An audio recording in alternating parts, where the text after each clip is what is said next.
3월 24일 수요일 새벽 예배에 나오신 모든 서울 장로교회 성도님 여러분 환영하고 축복합니다. 오늘 하루와 그리고 또 한 주를 위해서 다 함께 기도하시겠습니다. 하나님 아버지, 이번 한 주 그리고 3월 한 달 예수님께서 십자가에 달려 돌아가시기까지 고난당한 이 사순절 기간을 계속해서 기억하길 원합니다. 우리 각자의 삶에서 여러 다른 방식으로 예수님의 고난을 묵상하고 또 그 고난에 동참하는 하나님의 자녀가 되게 하여 주시옵소서. 다음 주는 특히 예수님께서 십자가에 못 박히신 성금요일이 있는 날입니다.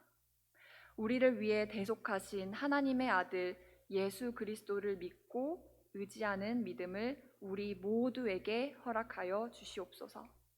예수님의 이름으로 기도드립니다. 아멘.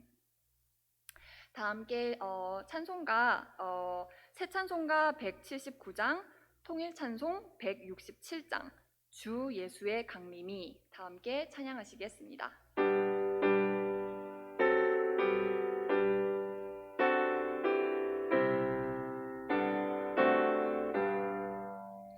주 예수의 강림이 가까우니 저 천국을 붙잡게 하라. 주 성령께나 이를 부르시고 무천사도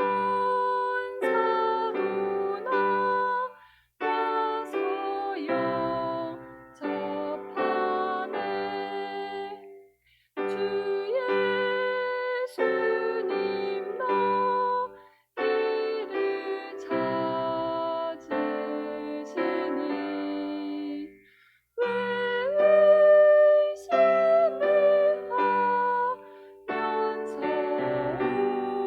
오지 않나. 온 세상 죄다 당한 어린 양을 죄 많은 자 불러서 구원하네. 이 세상이 지키는 제물로는 내 근심과 고초를 면면하리. 또 숨진 내 위로를 못 얻으며 저 천국에 갈 길도 못 찾으리.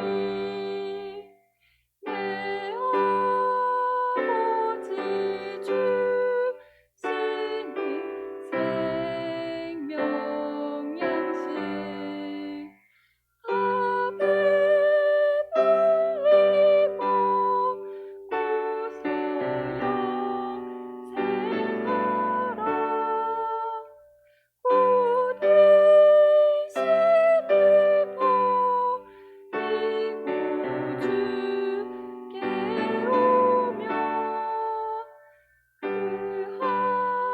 한없는 자 이를 힘입으리.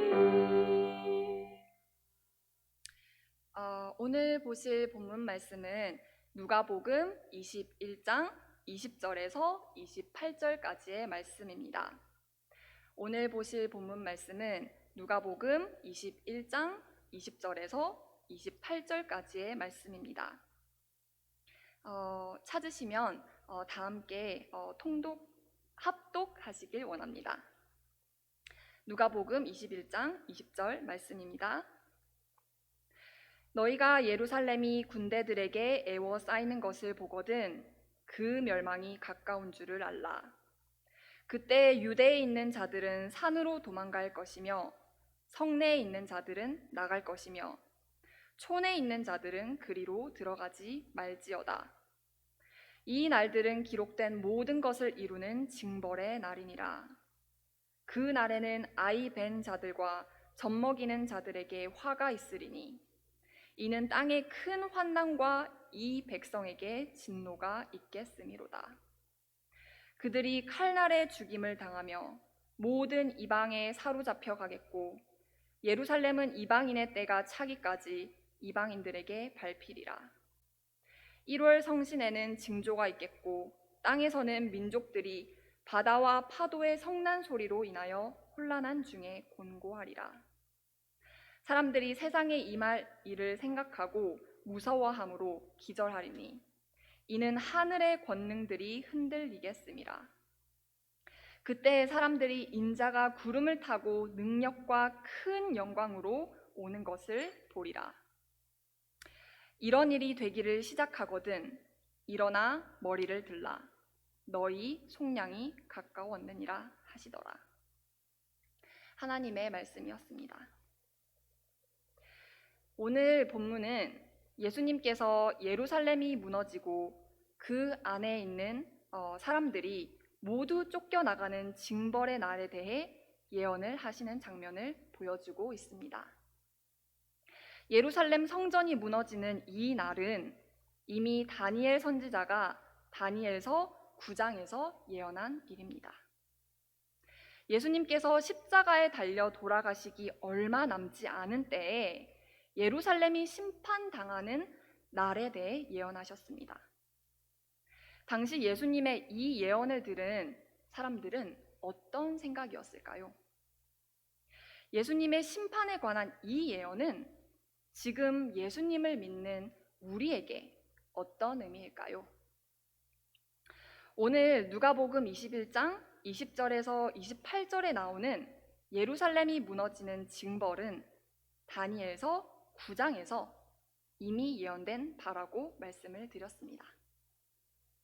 다니엘 선지자가 예루살렘에 대한 하나님의 징벌에 대해서 예언하고 있는 것을 다니엘 9장을 함께 읽으면서 보셨으면 좋겠습니다. 제가 다니엘서 9장 2절 그리고 5절에서 7절 말씀을 읽어드리겠습니다. 곧 그 통치 원년에 나 다니엘이 책을 통해 여호와께서 말씀으로 선지자 예레미야에게 알려주신 그 연수를 깨달았나니 곧 예루살렘의 황폐함이 70년 만에 그치리라 하신 것이니라. 우리는 이미 범죄하여 패역하며 행악하며 반역하여 주의 법도와 규례를 떠났사오며 우리가 또 주의 종 선지자들이 주의 이름으로 우리의 왕들과 우리의 고관과 조상들과 온 국민에게 말씀한 것을 듣지 아니하였나이다. 주여, 공의는 주께로 돌아가고 수치는 우리의 얼굴로 돌아옴이 오늘과 같아서 유다 사람들과 예루살렘 거민들과 이스라엘이 가까운 곳에 있는 자들이나 먼 곳에 있는 자들이 다 주께서 쫓아내신 각국에서 수치를 당하였사오니 이는 그들이 주께 죄를 범하였음이니이다. 다니엘서 9장 본문에서 다니엘 선지자가 무엇을 고백하고 있습니까? 이스라엘 백성들이 하나님의 법도와 규례를 떠났고 또 하나님의 종 선지자들이 하나님의 이름으로 이스라엘 왕들과 그들의 조상들에게 말씀한 것을 듣지 않았다고 고백하고 있습니다. 이스라엘 백성들의 하나님 말씀에 대한 이 불순종은 곧 이들에게 하나님의 공의로부터 오는 심판과 수치의 결말을 가져오게 되었습니다. 하나님 앞에서 이스라엘 백성들이 범죄한 것을 공의의 하나님께서는 아무 일이 없었던 것처럼 그냥 넘어가시지 않았습니다. 이미 이스라엘 백성들에게는 하나님께서 보내신 종, 그분의 선지자들을 통해 이스라엘 백성들이 죄를 회개하고 하나님께 다시 돌아올 기회들이 많이 주어졌었습니다. 하지만 이스라엘 백성들은 그 기회마저 받아들이지 않았습니다.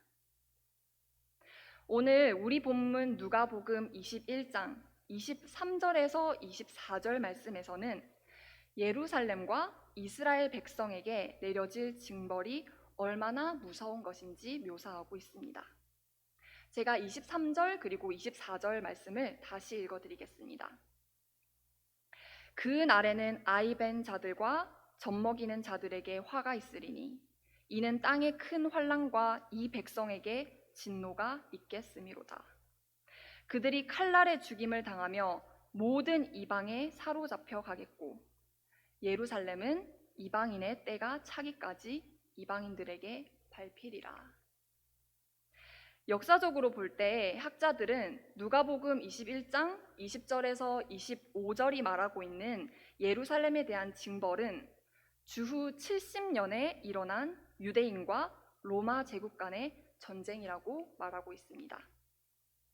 로마 제국의 압제에 대하여 유대인들이 반발을 일으켰고 이 둘 간의 충돌은 결국 로마 제국이 예루살렘을 포위하고 무너뜨리는 결말을 불러왔습니다. 하지만 예루살렘이 무너지고 이스라엘 백성, 즉 유대인들이 징벌을 받는 날의 기한이 정해져 있습니다. 오늘 본문 24절에서는 예루살렘은 이방인의 때가 차기까지 이방인들에게 밟히리라 라고 말하고 있습니다. 즉 하나님이 허락하신 이방인의 때가 끝난 이후에는 하나님께서는 이 이방인의 나라들을 심판하실 것입니다. 그리고 하나님께서는 하나님의 백성 이스라엘 민족에게 그분의 구원을 가져다 주십니다. 오늘 본문 끝부분을 다시 한번 읽어보았으면 좋겠습니다. 25절 말씀입니다. 1월 성신에는 징조가 있겠고 땅에서는 민족들이 바다와 파도의 성난 소리로 인하여 혼란한 중에 곤고하리라. 사람들이 세상에 임할 일을 생각하고 무서워함으로 기절하리니 이는 하늘의 권능들이 흔들리겠음이라. 그때 사람들이 인자가 구름을 타고 능력과 큰 영광으로 오는 것을 보리라. 이런 일이 되기를 시작하거든 일어나 머리를 들라. 너희 속량이 가까웠느니라 하시더라. 이렇게 여러 가지 징벌의 사인들이 보이고 사람들이 공포에 떠는 이 시기에 오늘 본문 말씀 27절에서는 인자가 구름을 타고 능력과 큰 영광으로 오신다고 말하고 있습니다. 그리고 28절에서는 이 날이 사람들의 속량의 날이라고 말하고 있습니다. 제가 오늘 설교 앞에서 물었던 두 가지 질문으로 다시 돌아가 봤으면 좋겠습니다. 예수님께서 십자가에 달려 돌아가시기 얼마 남지 않은 때에 예루살렘이 심판당하는 날에 대해 예언하셨습니다. 당시 예수님의 이 예언을 들은 사람들은 어떤 생각이었을까요? 예수님의 심판에 관한 이 예언은 지금 예수님을 믿는 우리에게는 어떤 의미일까요? 당시 예수님의 예언을 들은 사람들은 본인들에게 심판의 날이 임한다는 것을 아마 깨닫지 못했을 것입니다. 그리고 이 심판이 하나님의 말씀을 떠나 죄악 가운데 살았던 자신과 또 본인의 조상들의 죄 때문임을 알지 못했을 것입니다. 하지만 이 예언이 있은 후에 예수님께서는 우리의 죄를 위해 그분의 목숨까지도 희생하셨습니다. 비록 하나님의 말씀대로 예루살렘과 유대인들에게 하나님의 벌이 내려졌지만 오늘 본문 누가복음 21장 27절에서는 인자가 구름을 타고 능력과 큰 영광으로 오신다고 말하고 있습니다.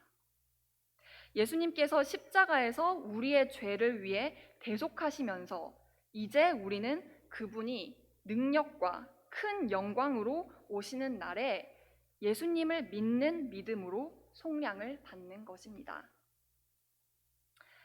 오늘 말씀을 마무리하고 싶습니다. 사랑하는 서울장로교회 성도님 여러분, 오늘 본문을 통해서 우리는 하나님께서 공의의 하나님이신 것과 동시에 자비하신 하나님이심을 보았습니다. 하나님께서는 끊임없이 우리를 부르고 계십니다.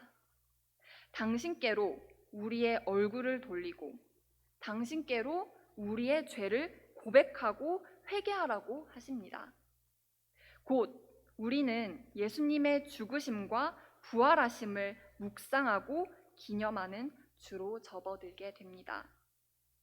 우리가 하나님으로부터 속량받기 합당하지 않은 죄인들임에도 불구하고 하나님께서는 그분의 유일하신 아들 예수님의 희생을 통해 우리를 끝까지 용서하시려고 하십니다. 이번 한 주 그리고 남은 사순절 기간 동안 하나님의 사랑과 은혜를 깊이 묵상하길 원합니다. 이 시간 저희들 같이 오늘 주신 말씀 붙잡고 주님 이름 다 함께 크게 외치고 같이 기도하길 원합니다.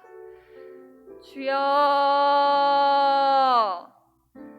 사랑하는 아버지, 이 사순절 기간 동안 주님 저희에게 저희 죄를 대속하기 위해 아버지의 유일하신 아들 예수님을 보내주시고 또한 그분께서 당하신 고난을 묵상하게 하시니 주님 정말 저희가 저희 죄를 돌아봤을 때 정말 자격 없는 죄인이고 예수님의 그 피의 그 대가 저희가 그 사랑과 자비를 받기에 합당하지 않는 죄인이지만 그럼에도 불구하고 아버지 정말 공의로우신 하나님에도 불구하고 정말 아버지의 자비와 은혜로 저희의 죄를 용서하여 주시고 아버지의 유일하신 아들까지도 희생하는 것을 마다하지 않으시는 아버지의 사랑을 저희가 더욱더 느끼길 원합니다.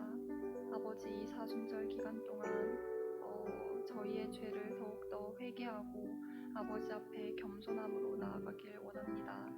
아버지 이 사순절 기간 동안 또 남은 한 주 동안 주여 아버지를 더욱더 생각하고 아버지의 뜻대로 살아가고자 하는 저희들의 인생 되게 주님께서 인도하여 주시옵소서. 제가 대표 기도하겠습니다. 공의롭고 은혜로우신 하나님 아버지, 우리는 이스라엘 백성처럼 하나님의 부르심에 응답하지 않고 하나님의 말씀에 순종하지 않으며 사는 때가 더 많음을 고백합니다. 하나님 아버지, 우리가 날마다 회개와 겸손함으로 아버지께 우리의 죄를 고백하고 용서를 구하는 겸손한 마음을 허락하여 주시옵소서. 아버지는 공의하시고 또 자비하셔서 우리의 회개를 들으시고 용서하여 주심을 믿고 아버지의 자비에 감사드립니다. 예수님께서 우리를 위해 흘리신 피를 날마다 기억하며 자격 없는 우리를 아버지의 자녀 삼아 사랑하시는 그 은혜에 날마다 감사하게 하여 주시옵소서. 감사하고 사랑합니다. 예수님의 이름으로 기도드렸습니다. 아멘. 이 시간 저희들 오늘 말씀 붙잡고 계속 기도하셨으면 좋겠습니다. 우리의 죄로 인해 심판받기 마땅함에도 하나님의 아들 예수님의 희생으로 우리를 구하신 하나님의 은혜를 묵상하고 감사하길 원합니다. 또 오늘 새벽 가지고 나온 각자의 기도 제목들 가지고 계속해서 기도하셨으면 좋겠습니다. 우리의 도움 되시는 하나님께서 우리의 기도를 들으실 줄 믿습니다. 다 함께 기도하시겠습니다.